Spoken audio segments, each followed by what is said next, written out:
नैतिक उत्तरदायित्व के बारे में जब हम बात करते हैं, हमने अब तक तो देखा कि नैतिक उत्तरदायित्व से संबंधित जो है वह 3 सिद्धांत जो है हमने देखे हैं, और उसमें भाग्यवाद, अनियतत्ववाद और नियतत्ववाद से संबंधित हमने जो सिद्धांतों की चर्चा की है।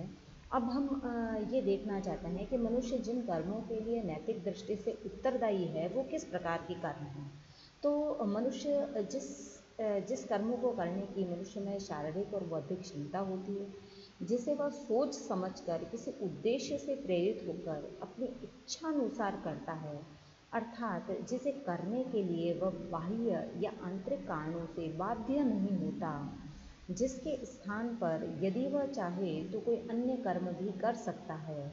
दूसरे शब्दों में मनुष्य के नैतिक उत्तरदायित्व में वह सभी शर्तें आवश्यक है जिन्हें संकल्प की स्वतंत्रता के लिए अनिवार्य माना गया है।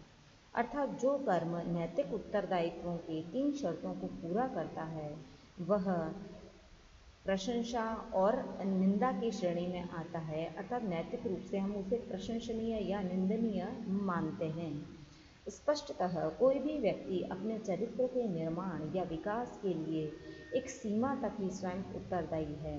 स्वयं अपने प्रति और अन्य व्यक्तियों के प्रति नैतिक कर्मों को पूरा करना, यदि कोई कर्म हमारा नहीं है तो हम उसे करने के लिए नैतिक दृष्टि से उत्तरदायी या बाध्य नहीं हैं। अर्थात नैतिक उत्तरदायित्व का नैतिक कर्तव्य से अनिवार्यतः संबंध है। नैतिक उत्तरदायित्व को प्रभावित करने वाले जो कारक हैं वह है, सबसे पहला कारण है वह है मनुष्य का प्रयास। मनुष्य अपने नैतिक उत्तरदायित्व को पूरा करने का अथक प्रयास करना चाहिए उसे, क्योंकि यह अनिवार्य नहीं है कि वह अपना नैतिक उत्तरदायित्व पूरा कर पाता है या नहीं। महत्वपूर्ण यह है कि यदि व्यक्ति उस कर्म को करने के लिए प्रयास करता है या नहीं।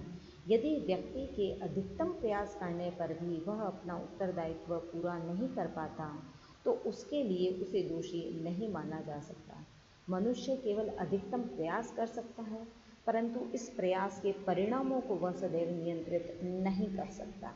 दूसरी हम बात करते हैं वह है अनभिज्ञता। मनुष्य के अनेक प्रयास अज्ञान पूर्वक हो जाते हैं तो उसे नैतिक रूप से उत्तरदायी नहीं माना जा सकता।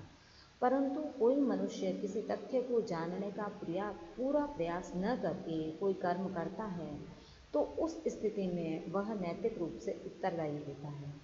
उदाहरण के लिए, यदि कोई चिकित्सक असावधानी पूर्वक किसी रोगी को हानिकारक दवा दे देता है तो अपने इस कर्म के लिए वह उत्तरदायी होगा।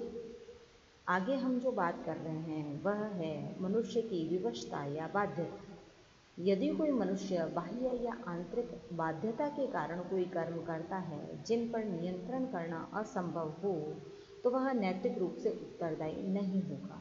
जैसे हमने पहले भी बात करी थी कि क्लेप्टोमेनिया का रोगी जो होता है वह अपने जो है वह रोग के वशीभूत होकर अगर चोरी कर लेता है तो वह उसके लिए उत्तरदायी नहीं होता। परंतु अगर कोई मनुष्य अपनी तीव्र इच्छा से बाध्य होकर कोई कर्म करता है तो वह उस स्थिति में नैतिक रूप से उत्तरदायी होगा, क्योंकि वह चाहता तो अपनी इच्छा को नियंत्रित कर सकता था। हम निष्कर्ष रूप में यह कह सकते हैं कि मनुष्य अपने उन सभी कर्मों के लिए उत्तरदायी है जो उसके नैतिक कर्मों से संबंधित है और जिन्हें वह सोच समझकर स्वतंत्रतापूर्वक अपनी इच्छानुसार करता है। ऐसे कर्मों के लिए उसे नैतिक प्रशंसा और निंदा का अधिकारी माना जाता है।